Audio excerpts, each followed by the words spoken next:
Hello everyone, आज हम class 10th की हिस्ट्री का chapter number first the rise of nationalism in Europe start करने वाले हैं। बहुत ही इंटरेस्टिंग भी है और बहुत ज़्यादा हार्ड भी लगता है ये चैप्टर।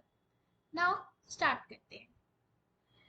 बेसिकली चैप्टर का नाम है the rise of nationalism in Europe. Means Europe के अंदर आज़ादी का जो था कि यूरोप में कैसे आज़ादी आई और यूरोप के आसपास कैसे आज़ादी आई, वो वाला। Now let's start the chapter. In 1848, Frederic Sorio, a French artist, prepared a series of four prints, visualizing his dream of a world made up of democratic and social republic, as he called them. 1848 के अंदर Frederick Sorio एक artist था, French artist. उसने अपनी चार print की एक visualise क्या हुआ, देखो। फेडरिक सोरियो जो था उसे एक ड्रीम आया, और फेडरिक सोरियो को जो ड्रीम आया था उसके अंदर उसने एक ऐसा इमेजिन किया कि यूरोप का जो आज़ादी है वो कुछ ऐसी होगी जैसी ये पिक्चर में आपको दिख रही है। कि इस पिक्चर में जैसा उसने ड्रीम किया कि उसके ड्रीम में भी आया कि ऐसे यूरोप की आज़ादी होगी, तो उसने अपने ड्रीम को विजुलाइज करते हुए ऐसी पेंटिंग जो है उसने पेंट करी। Four prints visualising his dream of a world, जो क्या दिखाता था कि यूरोप जो है वो कहीं ना कहीं जाके क्या बन जाएगा, एक डेमोक्रेटिक कंट्री बनेगा, एक सोशल रिपब्लिक कंट्री बन जाएगा।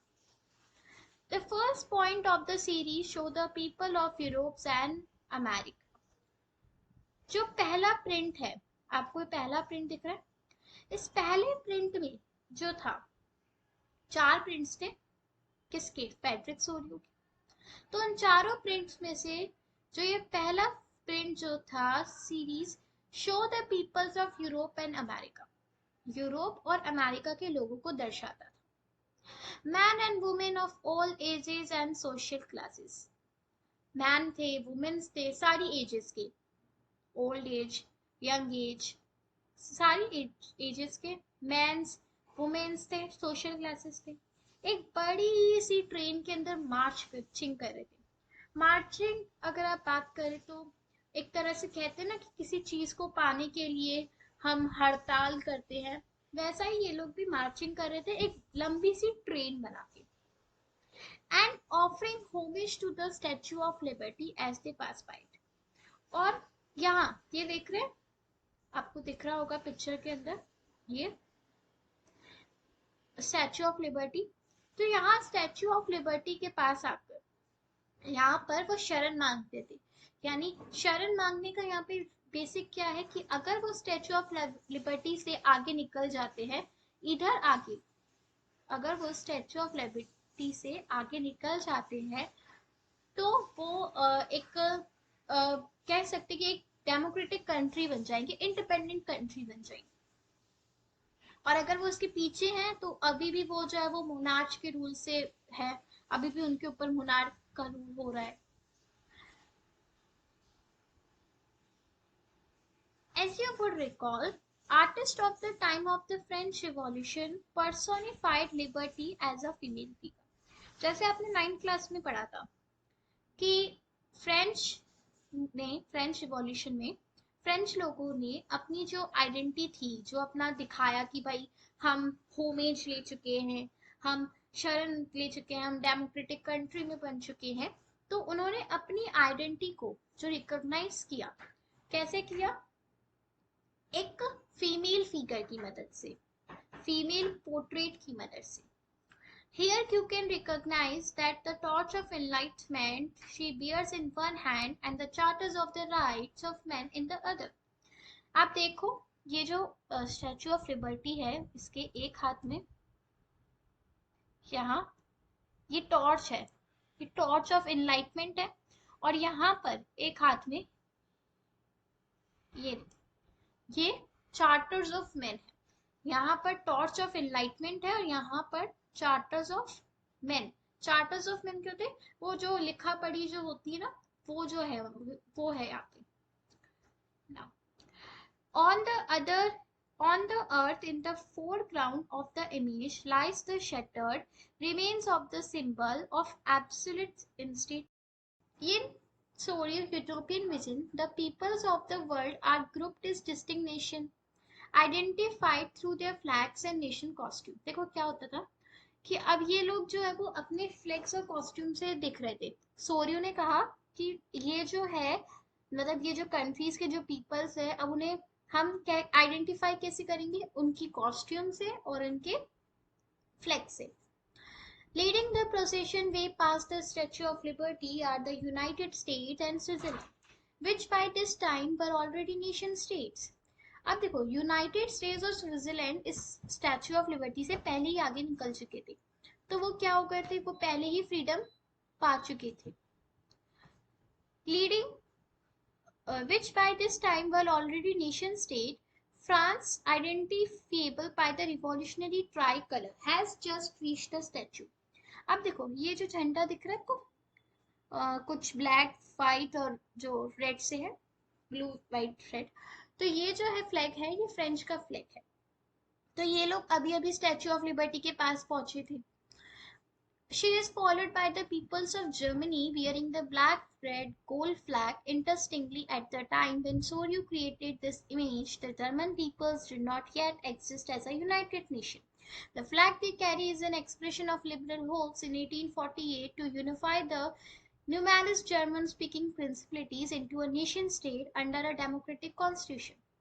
देखो, फ्रेंच के पीछे ये जर्मनी के लोग जो दिख रहे, तो ये जर्मनी वाले जो थे ये फ्लेक्स कैरी तो कर रहे थे, लेकिन अगर हम असलियत में बात करें तो ये लोग इतनी जल्दी फ्रीडम नहीं पाए थे, इन्होंने फ्रीडम नहीं लिया था, फिर भी ये अपना फ्लैग कैरी कर रहे थे क्योंकि इनको होप थी कि ये जल्द ही जो है वो आज़ादी पालेंगे और एक डेमोक्रेटिक नेशन के अंदर जो है वो इनकी कंट्री इंस्टीट्यूट हो जाएगी ना। Following the German peoples are the peoples of Austria, the Kingdom of Two Slices, Lombardy, Poland, England, Ireland, Hungary and Russia. अब ये cities के नाम है, ये cities के नाम है जो कि जर्मन पीपल्स को फॉलो कर रहे थे, जो कि जर्मन पीपल्स को फॉलो कर रहे थे। इसके आगे, from the heavens, from the heavens above Christ, saints and angels gaze upon the scene. अब देखो पिक्चर में यहाँ पे आपको जो ये सीन दिख रहा है, ये वाला जो पूरा पार्ट है, अब इसके अंदर क्या दिख रहा है कि एंजल्स और सेंट जो है वो इन पिक्चर को पूरी ऊपर से देख रहे हैं और इन्हें आशीर्वाद दे रहे हैं। क्या आशीर्वाद दे रहे हैं? From the heavens above Christ, saints and angels gaze upon the scene, they have been used by the artist to symbolise fraternity among the nations of the world. कि ये लोग जो है वो इनको एकदम क्या कह रहे हैं, इनको विशेष दे रहे हैं कि आप जल्द ही जो है वो फ्रीडम कंट्री के अंदर बनो, एक डेमोक्रेटिक कंट्री के अंदर आप बन जाओ। तो ये लोग बहुत ऐसा कर रहे हैं कि जल्द ही आप बन जाओगे। तो ये एंजल सेंट्स क्या दे रहे हैं, इनको एक आशीर्वाद के रूप में दे रहे हैं। This chapter will deal with many of the issues visualized by Soryu. अब यही चैप्टर जो ये सोर्यू ने जो ये पिक्चर जो विजुलाइज की है, ये पूरी पिक्चर इसी से ये पूरा चैप्टर डील करता है। During the 19th century, nationalism emerged as a force which brought about sweeping changes in the political and mental world of Europe. 19th century के दौरान नेशनलिज्म जो था, एक कह सकते हैं कि एक फोर्स में आ गया कि बहुत हमें भी आज़ादी चाहिए, सब लोग आज़ादी के लिए करने लग गए। मतलब एक आज़ादी का अलग ही क्रेज जो है वो इन कंट्रीज की पूरे यूरोप में छा गया था। The end result of these changes was the emergence of the nation state in place of the multinational dynastic empire of Europe. और इसका रिजल्ट क्या निकला? इसका रिजल्ट ये निकला कि जहां यूरोप के अंदर जहां डायनेस्टिक रूल था, जहां मोनार्च का रूल था, अब उसकी जगह वो अलग अलग नेशन स्टेट है, आजाद हैं, फ्रीडम कंट्रीज बन चुके हैं। The concept and practice of a modern state in which a centralized power exercises sovereign control over a clearly defined territory. ये जो कॉन्सेप्ट था और ये जो प्रैक्टिसेस थी मॉडर्न स्टेट की, इन विच जहां पर सेंट्रलाइज पावर जो है वो एक्सरसाइज करी जाती थी सोवर्जिन के कंट्रोल में। मतलब कहने की बात ये है कि जो कॉन्सेप्ट और जो प्रैक्टिस जो थी मॉडर्न स्टेट की, अब वो ये है कि अब वो सब लोग मिलकर करेंगे। मतलब ऐसा कहा जा रहा था ना, ये जैसे पहले मोनार्च का ही रूल था, जनता तो जो मोनार्च पहले जो रूल करती थी पूरी कंट्री के ऊपर, जनता का कोई रोल नहीं था। लेकिन अब क्या है, अब जनता को भी है, जो बहुत लंबे समय से ऐसा चल रहा था कि जनता भी पावर में आएगी, जनता को भी पावर चाहिए। यूरोप के अंदर बात करें तो वहां पर इतना नहीं था। But a nation state was one in which the majority of the citizen, लेकिन सिर्फ और सिर्फ ये एक नेशन स्टेट ही जो थी, जो कि मेजोरिटी में थी लोगों के, and not only it's ruler, सिर्फ रूलर्स की ही मेजोरिटी में वो नहीं थी, वो लोगों के भी मेजोरिटी में थी। came to develop a sense of common identity and shared history or decision। और वो चाहती थी कि जो उन सबका जो सब मिलकर जो एक कॉमन सेंस जो डेवलप कर सकते हैं वो डेवलप किया जाए, हमारी हिस्ट्री इतनी अच्छी बेस्ट हिस्ट्री बने कि हम दूसरों से उसे शेयर कर सकें। This commonness did not exist from time immemorial. It was forced through struggles, through the action of leaders and the common people। अब ये कॉमननेस जो थी ये एग्जिस्ट नहीं करती थी पहले के समय से। It was forced to struggle. अब देखो, ऐसा तो नहीं है कि जैसे ही कंट्री मिली तो वो डेमोक्रेटिक थी, नहीं, उसके ऊपर बहुत सारे लोगों ने रूल्स किया, मोनार्च का रूल्स था, बहुत सारे स्ट्रगल्स किए, एक्शंस हुए लीडर के, बहुत सारे कॉमन पीपल्स ने स्ट्रगल किया, उसके बाद हमें एक डेमोक्रेटिक कंट्री मिली। This chapter will look at the diverse process through which nation states and nationalism came into being in 19th century Europe। और ये चैप्टर आपको डील करवाता है इन सब चीजों से कि कैसे नेशन स्टेट बनी, कैसे यूरोप के अंदर जो सिटीज थी, जो स्टेट्स थी, वो कैसे एक नेशन स्टेट्स में कन्वर्ट हुई, कैसे उन्होंने अपनी आज़ादी पाई। इसी के साथ हमने ये जो हिस्ट्री का जो इंट्रोडक्शन था वो कंप्लीट कर लिया है। नेक्स्ट आगे से जो इसका फर्स्ट है वो हम नेक्स्ट वीडियो में स्टार्ट करते हैं। Thank you and please like share and subscribe my channel.